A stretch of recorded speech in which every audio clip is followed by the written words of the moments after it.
You mentioned getting feedback from distributors. So you mentioned talking with them, and you also mentioned that they can provide feedback on your platform itself.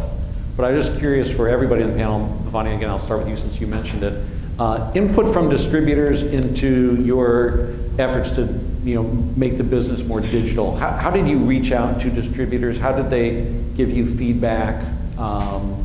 Can you talk about that a little bit? Sure, absolutely. So we have folks that we've brought on board that specifically focus on user-centric design, right? So, and that's very important to understand, actually sitting down with users. We sat down with distributors, with users in your organizations to understand what is their end-to-end process. Where do they actually go spend time? How many different places do they actually have to go to put together what they're doing? And that was really absolutely what we call the voice of the customer. So we've done that, and it's an iterative process, right? So it's not a go sit down with them one time, but it really is taking that feedback and iterating through it. And we did that with the configurators because that's a huge part of what they do. And just going through that gave us a viewpoint and visibility to where is the complexity, where is the repetitive nature of work for them, right? So can we do templates that actually simplifies and removes the repeatability piece of it, so they're spending time on more value-adding activities. So the voice of the customer exercise, and then keeping that very iterative, because end of the day, when they see the results of their feedback, they get more engaged. And we've kept that at the core of how we've gone through and done our design and implementation. Good. Drew, Molly, any thoughts about distributor input? I would just say that I think you can't build it without them, right? So not being involved, not having them be a part of that, not doing the, how does this work? How did I interact?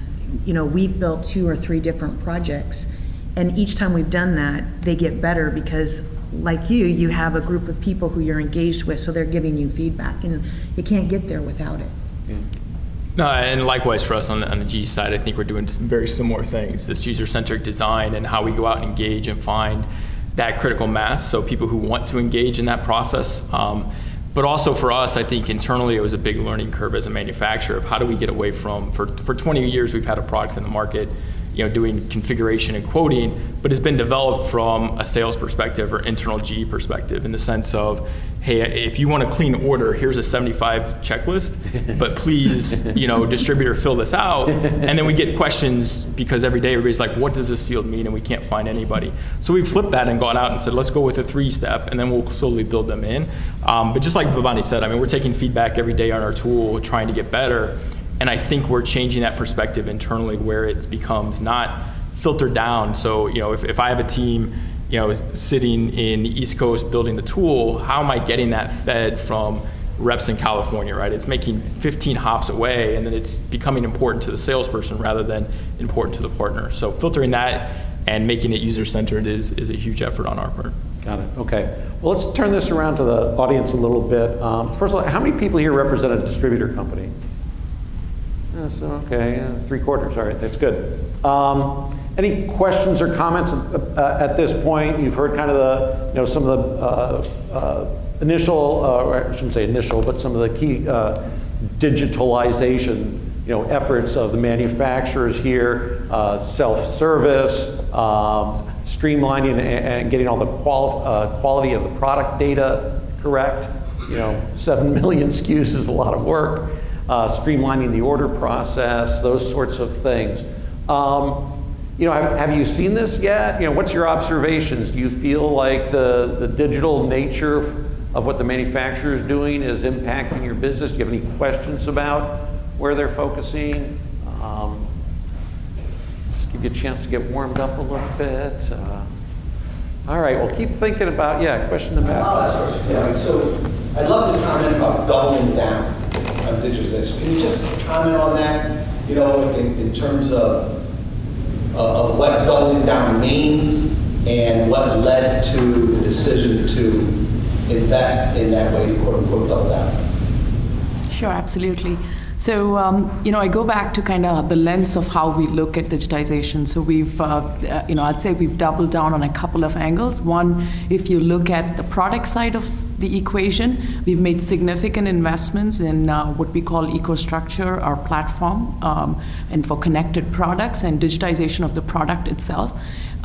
So there's a lot of innovation and investment we've made as an organization there. And then the second piece is really looking at our customer engagement and the operations and the investments we've made around, like I mentioned, around SE Advantage. And the reason we believe, right, as we transform, there's efficiencies that we can bring to the organization collectively, to the entire value chain, where we take out, repetitive work, and that's where we believe, investing in, doubling down, so we free up people to go do what matters most, which is spending time with the customer. And, for us, and it's a journey, right? It's continued innovation. The mindset 10 years ago was, you build a platform, you put a solution, you move on. And we don't believe in that, right? We really believe in continued innovation and co-innovating, working very closely with the entire value chain as we do that. Thanks. I want to add go on ahead. to that Sure. for a second, because I think when you look across the manufacturers, you would see all of us in different ways investing. There's this process piece that we all are really focused on. And then there is this product innovation piece of how does IoT and all the different things we can think about in terms of generating those new revenue streams, are we kind of thinking about and trying to drive and be a part of. And so I don't know of a manufacturer today that isn't seriously changing our investment strategies around this piece of the business. And if you look at McKinsey in 2017 did a study on the construction industry that talked about the lack of productivity improvement across that spectrum. And if you looked at that article, there were 7 key factors that impact the ability to really change that process.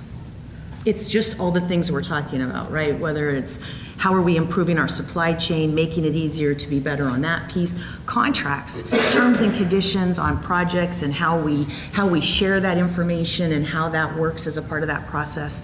And there's a lot more, I think, need for trust and transparency as we go through those things together, because it is changing the interactions.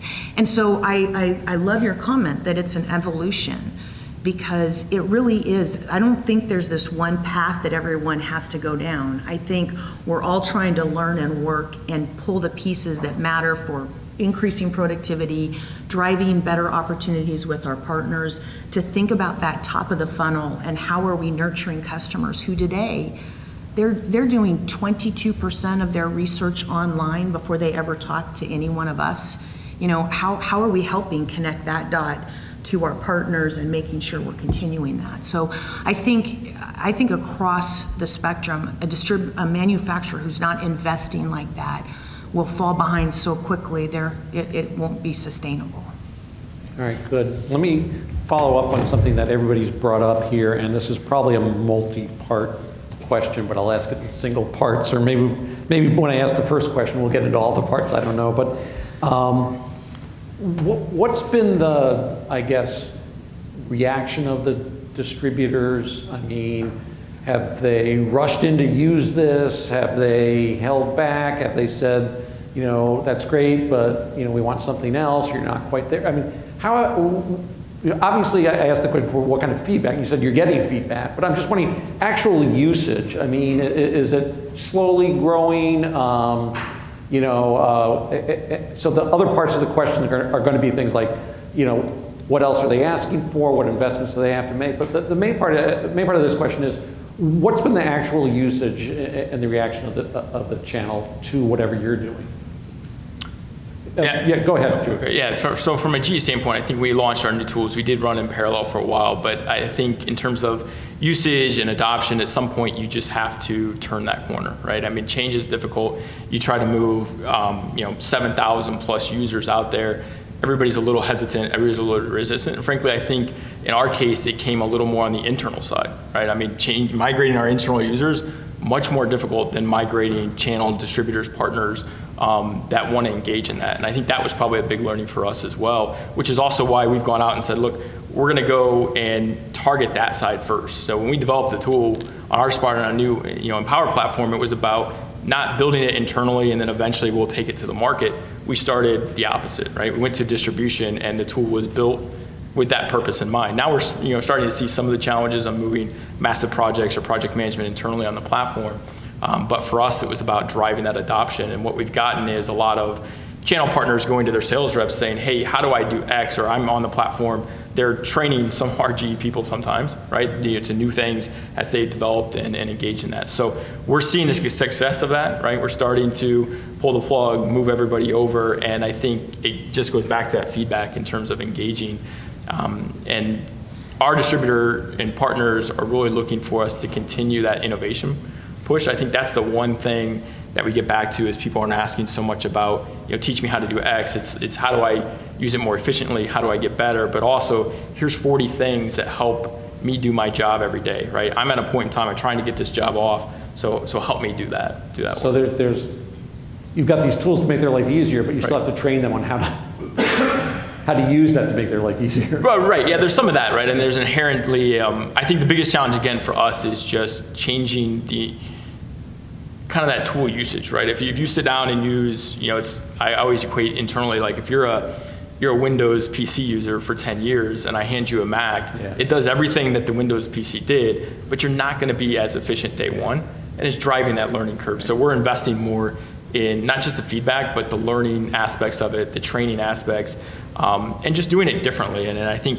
resonant what Bhavani said, I mean, we used to, 15 years ago, you'd go in a ballroom and you'd hold training sessions like this. You'd tell everybody to bring their laptop and do that. And we're going on our transformation by doing very limited, but how do we publish videos and tutorials and learnings and make that embedded in the tool, make it a constant, everyday learning opportunity.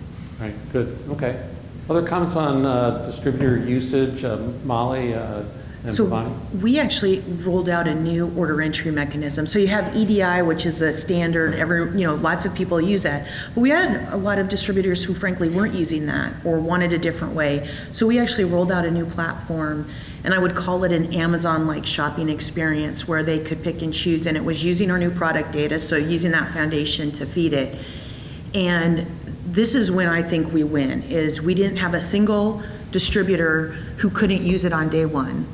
The training was less than 20 minutes long. It was like the setup of, your iPhone where for whatever reason, teenagers, they don't need any instructions. It just kind of happens. And the sales through that tool have more than gone 5 times where we were at prior to that. So the sales escalation through the tool has been exceptional. And to me, that says it worked better for them. They used it. It was a good experience. And so we got to figure out how to roll more tools out like that and make it easier for our partners. We've seen really very positive and strong adoption both internally and externally. The channel's been fantastic from that standpoint. We've also taken a very deliberate approach with training and change management. There are folks where, they're digital natives, it's no different from using an iPhone. They don't even need a training session. They're good to go. We do have what's called contextual learning, which is, there's videos, we have face-to-face training sessions, we've got WebEx, we've got a digital module through our learning management system. But, on top of all of that, what we've found is a huge differentiator, and we've heard every channel partner that's using the tool today rave and rant about it, is contextual learning, right? So what that is you're in the platform, whether it's your existing employees that's using the tool and just needs help with a certain part of the solution and needs to be able to go in and do it, or it's a new employee coming on board and they need help kind of going in and creating a quote and configuring all the way through.